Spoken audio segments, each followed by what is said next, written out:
ఆరాధనకు సహాయకరంగా ప్రభువు దినమును రొట్టె విరిచే కొడుకకు చేరి వచ్చుంటుండగా ఉదయకాల వేళలో పరిశుద్ధ గ్రంథమైన బైబిల్లో నుంచి ద్వితీయోపదేశ కాండము 11వ అధ్యాయము 1వ వచనం చదువుకుందాం. కాబట్టి నీవు నీ దేవుడైన యెహోవాను ప్రేమించి ఆయన విధించిన వాటిని అనుసరించి ఆయన కట్టడలను, విధులను, ఆజ్ఞలను ఎల్లప్పుడూ గైకొనవలెను అని మనం చూస్తుంటున్నాం. అలాగే 10వ అధ్యాయము 12, 13 వచనాలు కూడా చదువుకుందాం.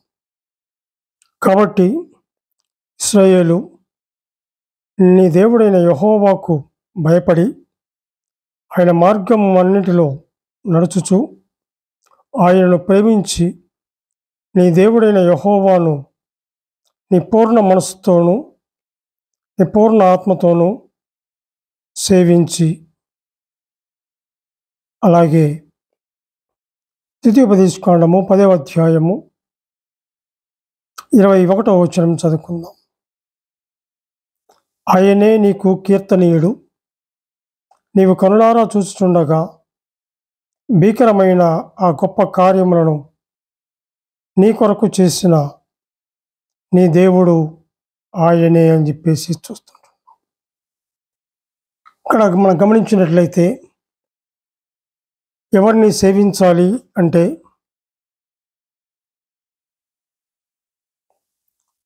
కీర్తనీయుడైన దేవుణ్ణి,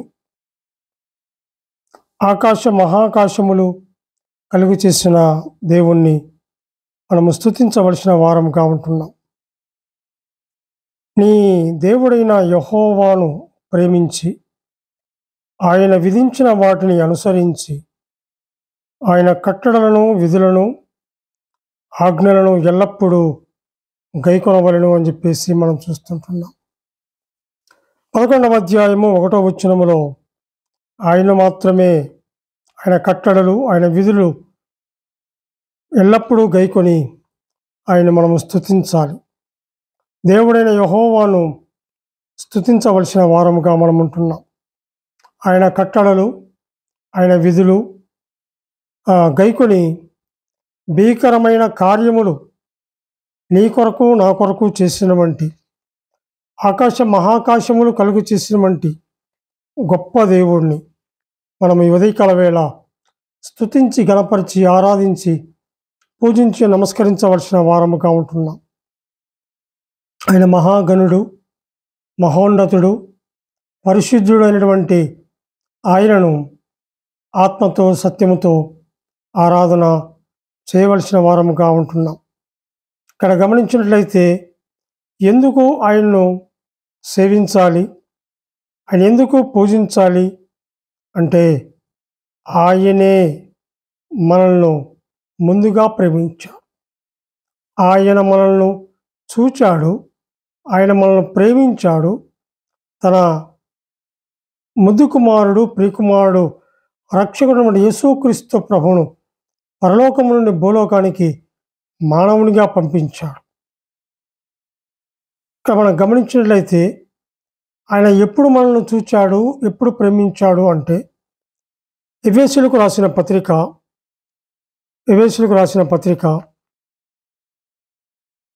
1వ అధ్యాయము 6వ వచనంలో మనం గమనించినట్లయితే జగత్తు పునాది వేయబడక మునిపే ప్రేమ చేత ఆయన క్రీస్తులో మనల్ని ఏర్పాటు చేసుకున్నాడు. జగత్తు పునాది వేయబడక మునిపే నిన్ను నన్ను ఏర్పాటు చేసుకున్నట్లుగా మనం ఇక్కడ చూస్తుంటున్నాం కదా. ప్రేమ చేత ఆయన క్రీస్తులో మనల్ని ఏర్పాటు చేసుకున్నాడు, ఏర్పరచుకొనను అని చెప్పి చూస్తుంటాం. దేవుని కృపా మహైశ్వర్యమును బట్టి ఆ ప్రియుని యందు ఆయన రక్తము వలన మనకు విమోచన. ఆయన రక్తము పరిశుద్ధమైన రక్తము, ఆయన రక్తము నిర్దోషమైన రక్తము, ఆయన రక్తము గొర్రెపిల్ల రక్తముగా చూస్తుంటున్నాం. జగత్తు పునాది వేయబడక ముందే ప్రేమించాడు. ప్రకటన గ్రంథము 13:8 కూడా మనం గమనించినట్లయితే, జగత్తు పునాది మొదలుకొని వధింపబడి ఉన్న గొర్రెపిల్ల మన కొరకు బలియగుటకు సంపూర్ణునిగా సమర్పించుకున్నాడు.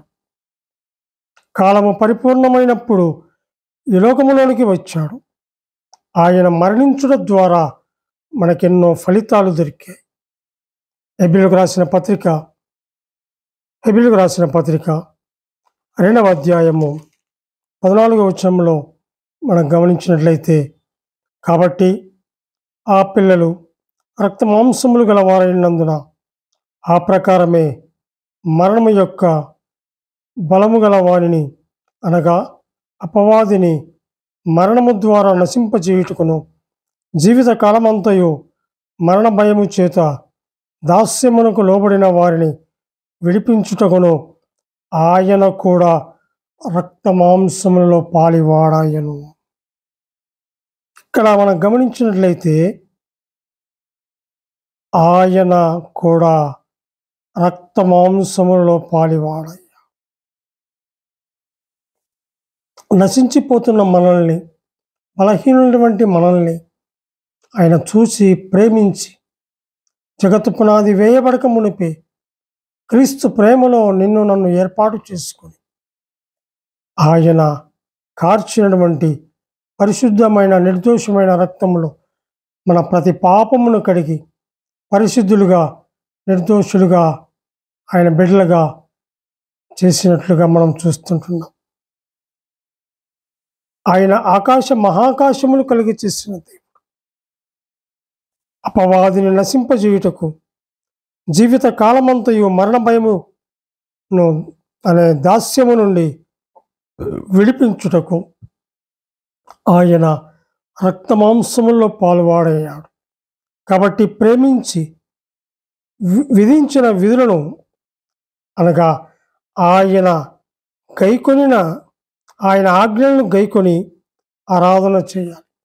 ఆయన వైపుకు చూస్తూ ఆరాధన చేయాలి. ఆయన నిన్ను నన్ను విమోచించాడు. ఎట్లా అనగా పరిశుద్ధమైన రక్తము, అది నిర్దోషమైన రక్తము మన కొరకై బలియాగమైపోయాడు. ఆయనను ఆరాధించాలి, పూజించాలి. ఎల్లప్పుడూ ఆజ్ఞలు కట్టడలు గైకొని ఆయన వైపుకు చూస్తూ ఆరాధన చేయవలసిన వారంగా ఉంటున్నాం. కొరింథీయులకు రాసిన మొదటి పత్రిక 11వ అధ్యాయము ఈ 17వ వచనం చదువుకుందాం. మీకు ఈ ఆజ్ఞను ఇచ్చుచు మిమ్మను మెచ్చుకొనను, మీరు కూడి వచ్చుట ఎక్కువ కీడికే కానీ ఎక్కువ మేలుకు కాదు అని చెప్పి ఇక్కడ గమనించినట్లయితే, ఆయన విధించినటువంటిది ఏమిటి అంటే ఆయన ఆజ్ఞలు, ఆయన కట్టడలు మనం చూస్తుంటున్నాం. మీకు ఈ ఆజ్ఞ ఇచ్చుచు మిమ్మను మెచ్చుకొనను అంటున్నాడు. మీరు కూడి వచ్చుట ఎక్కువ కీడికే కానీ ఎక్కువ మేలుకు కాదు అని చెప్పేసి మనము చూస్తుంటున్నాం. ఆయన సన్నిధిలో ఆయన పవిత్రుడు, ఆయన పవిత్రమైనటువంటి పరిశుద్ధమైనటువంటి దినములో ఆయన బల్ల చుట్టూ ఒలివ మొక్క వెళ్ళే చేర్చబడి, ఆయన ఆజ్ఞకు మనము లోబడి, ఆయన చెప్పినటువంటి కట్టడలకు మనము లోబడి, అందుకే అంటాడు 23వ వచనంలో 11:23 అంటాడు కదా, నేను మీకు అప్పగించిన దానిని ప్రభువు వలన పొంది తిని, ప్రభు అయిన యేసు తాను అప్పగింపబడిన రాత్రి ఒక రొట్టెను ఎత్తుకొని కృతజ్ఞతాస్తుతులు చెల్లించి దానిని విరిచి, మీ కొరకైన నా శరీరము నన్ను జ్ఞాపకం చేసుకున్నట్టుకే దీనిని చేయడని చెప్పిన మాటను బట్టి ఆయన మనము ఎంతగానైనా స్తుతించాలి, ఆయన ఎంతగానైనా గణపరచాలి. జ్ఞాపకం చేసుకొని ఎల్లప్పుడూ ఆయన ఆజ్ఞలు గైకొని ఆయన మనము స్తుతించవలసిన వారంగా ఉంటున్నాం. 26వ వచనంలో కూడా 11:26, మీరు ఈ రొట్టెను తిని ఈ పాత్రలోని త్రాగునప్పుడల్లా ప్రభు వచ్చు వరకు ఆయన మరణమును ప్రచురించుదురు అని చెప్పేసి చూస్తుంటున్నాం. ఈ పాత్రలోని త్రాగునప్పుడల్లా ప్రభు వచ్చే వరకు ఆయనను పూజించాలి, ఘనపరచాలి, కొనియాడాలి. మన హృదయమును ఆయన సన్నిధిలో కృమ్మరించుకోవాలి. ప్రభువు మన పట్ల చూపిన ఆ ప్రేమను బట్టి, ఆ కరుణను బట్టి, ఆ కృపను బట్టి, ఆయన కట్టడలను, ఆయన ఆజ్ఞలకు లోబడి ఆయనను ఎల్లప్పుడూ గైకొంటూ ఆయన మనము స్తుతించవలసిన వారముగా మనం ఉంటున్నాం. ఎలాగూ ఆయన స్తుతించాలి అంటే 96వ కీర్తన 8వ వచనంలో 96వ కీర్తన 8వ వచనం, యెహోవా నామమునకు తగిన మహిమ ఆయనకు చెల్లించుడి, నైవేద్యము తీసుకొని ఆయన ఆవరణములోనికి రండి. ఇక్కడ గమనించినట్లయితే యెహోవా నామమునకు మహిమ ఘనత చెల్లించాలి. ప్రభువు మన పట్ల ఇచ్చిన ఆ సమర్పణకు తగినట్లుగా సమర్పించుకొని అలాగూ చేసి ఆయనను ఆరాధించి పూజించి నమస్కరించవలసిన వారముగా ఉంటున్నాం. ఆయన మనకు అనుగ్రహించినటువంటి కృపను బట్టి ఆయన మనం స్తుతించాలి. మహాకాశములను నక్షత్రములను ఆయన కలుగు చేసిన దేవుడు కాబట్టి ఆయన మనము స్తుతించాలి. అంతేకాదు, జగత్తు పునాది వేయపడక మునిపే క్రీస్తులో మనల్ని ఆయన ఆ క్రీస్తు ప్రేమలో మనల్ని ఏర్పాటు చేసుకున్నాడు. ఆయన పరిశుద్ధుడు, నిర్దోషి, నిష్కల్మషుడు, పాపలలో చేరక ప్రత్యేకముగా ఉన్నటువంటి ఆయనను ఈ ఉదయకాల వేళలో ఆయన బల్ల చుట్టూ ఒలిముకల వేళ చేర్చబడి ఆత్మతోనూ సత్యముతోనూ ఆయన మనము ఆరాధించవలసిన వారముగా ఉంటున్నాం.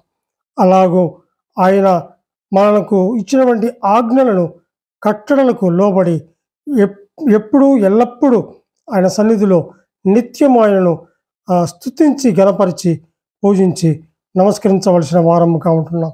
అలాగూ పరిశుద్ధాత్మ నడిపించును గాక.